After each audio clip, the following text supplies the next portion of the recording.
All right. Now, this one hopefully isn't going to be super long. I mean, it probably will be because, I just start talking and I have my notes, which sometimes I look at, sometimes I don't. But on this one, we're going to talk about the iPhone, Apple's bread and butter, the main thing that they sell. Apple is now a phone company that sells computers.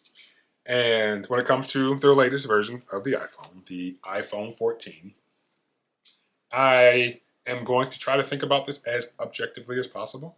But as a person who literally just gave away their latest iPhone because I was tired of iOS, and at this point, it literally was just sitting in my closet. And instead of me trying to nickel and dime on eBay, or people submit their best offer, and I try to get $50 more out of them. And just, hey, had a friend who was still using an iPhone 6S. I said, you know what? Would you like this phone? And she said yes, and we were good to go. So that was that. But again, I'm going to look at this as objectively as possible. Let's just talk about the iPhone 14, and of course, Apple has other iPhones that they're still selling. Price, of course, would be a factor if you're considering buying one, but let's just talk about the iPhone in general. The iPhone 14, non-Pro, there are two models. There's the iPhone 14, and there's the iPhone 14 Plus. They got rid of the Mini, which in my opinion was a bad choice. I am a huge fan of smaller phones, but they didn't. And the iPhone 14 starts at $800, right? That was a guess. Yes, $799. And the iPhone 14 Plus starts at $900.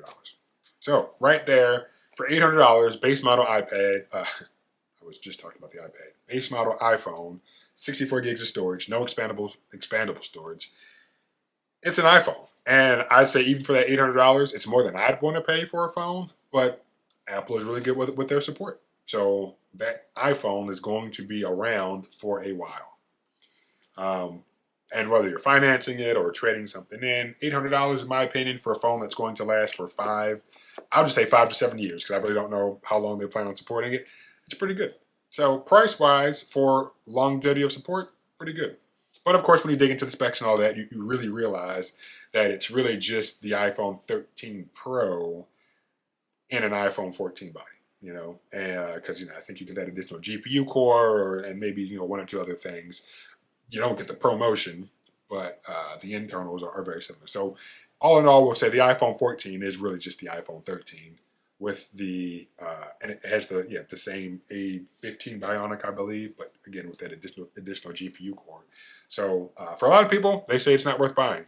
I too am on the fence. I mean, obviously I'm not buying it, but I'd say the one good thing about the iPhone 14 is that Apple decided to make the back of the phone easier to repair and replace. So as before, you could take the screen off and then that would go in and replace the battery or have Apple replace the battery most likely.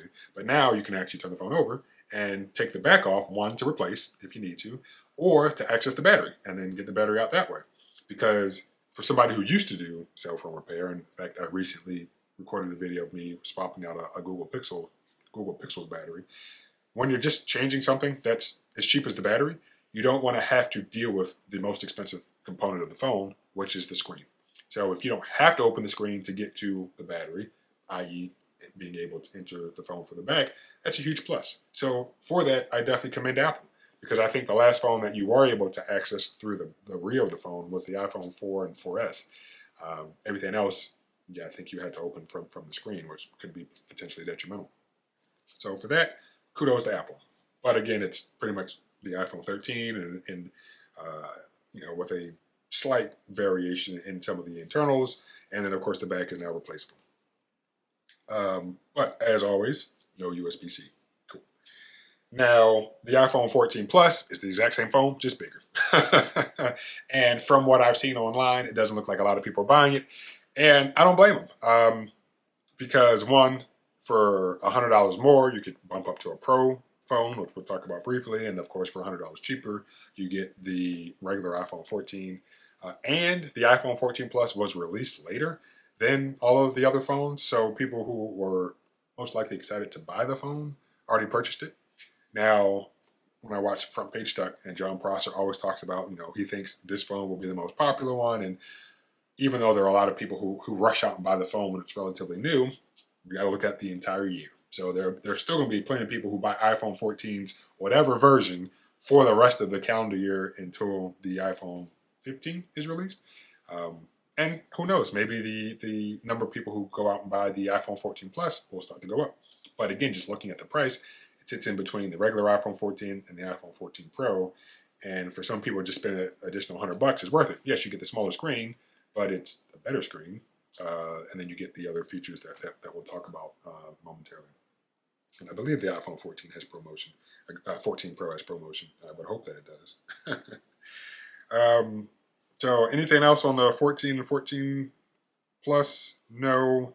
And of course, with the 14 Plus, there is no USB-C. Still Lightning. Now, going to the 14 Pro, which I do not own and do not plan on owning. The big thing that happened this particular year, well, I'll say there are two big things in my opinion. The dynamic island, which isn't really that exciting, but for some people it is. And in fact, I'll say there's a third thing too. But it's just a different way for Apple to house all of those front-facing sensors and cameras.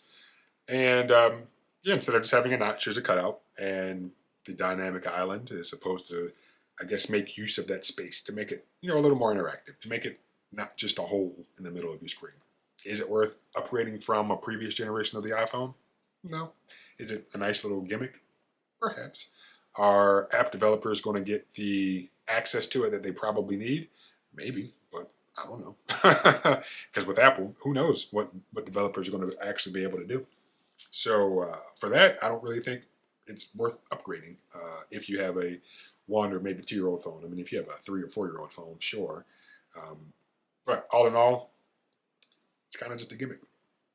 The other thing that happened with all of the iPhone 14s is the fact that there is no longer a physical SIM card.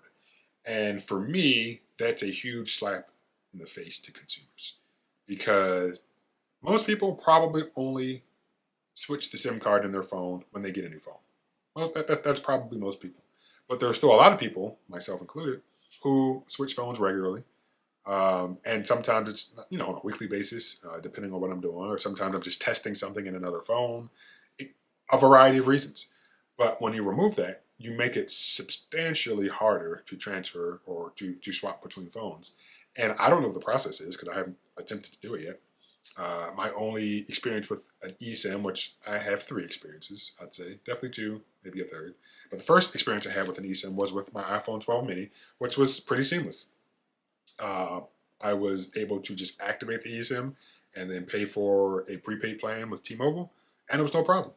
But I was starting a new line of service. I was not swapping devices. I didn't have an existing line on a previous device, and I was not coming, to the iPhone 14 or 12 to an eSIM. So from everything that I saw online when the iPhone 14 Pro first came out, there were a lot of people that had issues converting their physical SIM to an eSIM. And there were people who went, maybe a couple minutes to people who went days without actual cell phone service because during that transfer process, something went wrong. And now they were just in limbo waiting for service to be activated. If they had the option to just put a physical SIM card in their phone, they just would have popped it open, popped open the SIM tray on both phones, swapped the cards, closed the trays, and moved on with their life. So I'm not going to knock eSIMs because I used one. I've used one on an iPhone. I've also used one on a Pixel. And on the iPhone, it was seamless. Now on the Pixel, it was not as seamless. I had to call T-Mobile to get them to activate it. And my guess would be it was because the iPhone was originally locked to, I believe, Sprint actually, but I could use it on T-Mobile's network.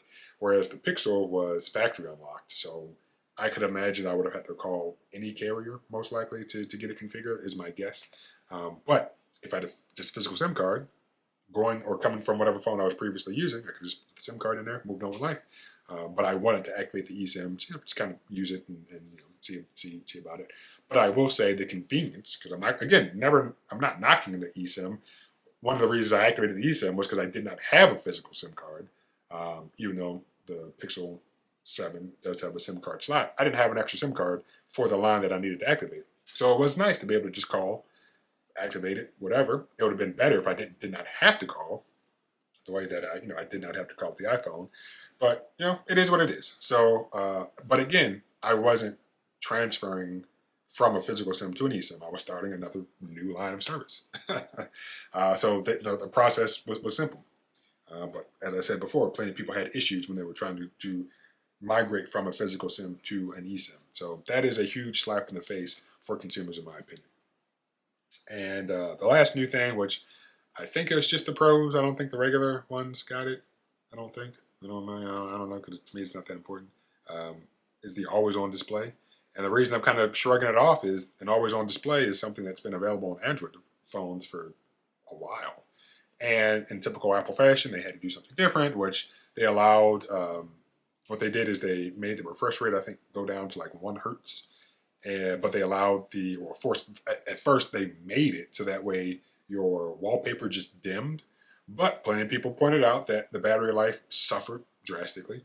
And because you still were looking at the wallpaper, plenty of people would look down at their phones and assume that they just got a notification, so they were probably checking their phone more regularly than they should, or at least needed to, because there weren't notifications.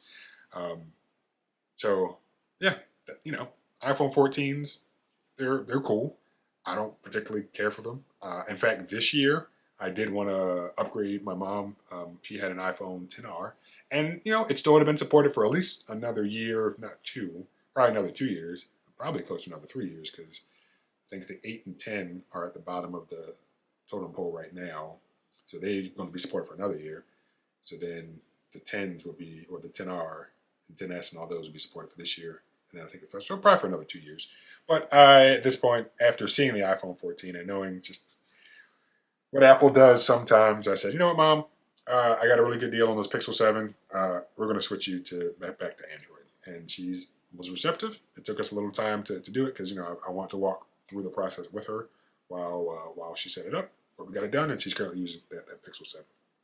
But I will say that Apple is still selling the iPhone 13.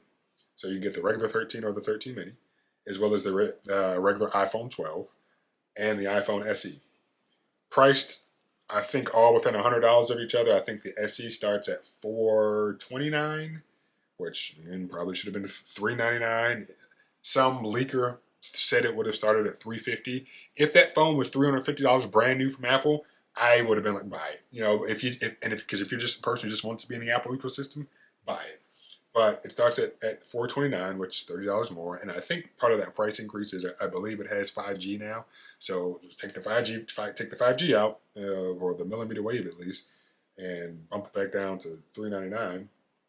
The iPhone 12 starts at $600, and I think for $100, in $100 increments, you can get a phone. So $600 iPhone 12, $700 iPhone 13 mini?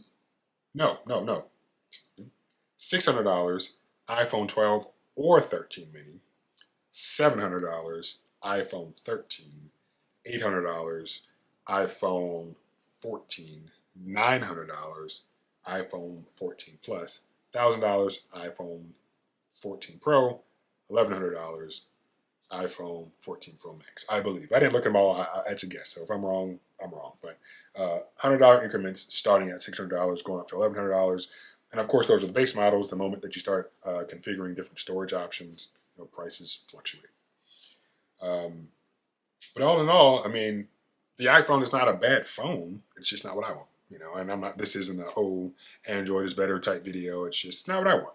Overall, I think Apple has a pretty good portfolio of phones to offer you if you're interested in buying one. The iPhone 12 is only 2 years old, and starting at $600, I still think it's a little pricey. I got mine last year, and I think after tax, it was, and of course I got it used. After tax, I think it was like $550. So now you can buy one used for like $400, probably even a little less. Depending on who you're buying it from. But yeah, if you want something brand new, Apple has plenty of options for you. So again, not going to knock the iPhone, because for a lot of people, it's what they want, and I will say it's a good product. But for me, it's just not what I'm looking for. So I honestly recommend them all. I'm not going to buy one. In fact, the only one I don't really recommend is the iPhone 14 Plus. Um, but all in all, I think they're all relatively good devices. If you can find them used or on sale somewhere, I'd recommend that. If you have something to trade in, maybe that's in your best interest as well. But all in all, like I said, and I'll keep repeating it, it's a relatively good portfolio. It's just not what I'm looking for. Do I recommend you buying an iPhone of any of these in the event if you're in the market for one? Absolutely. I would just say, yeah, just don't waste your money on the iPhone 14 Plus. But again, if that's what you want, because you want a bigger screen, but you don't want a Pro device, and you want to save $200 because you don't want the Pro Max, then get it. Like, I don't have as strong feelings about not choosing a device the way that I did about the iPads or the Macs when it comes to these iPhones. Um, so yeah, just a quick summary of that, and yeah, that's it.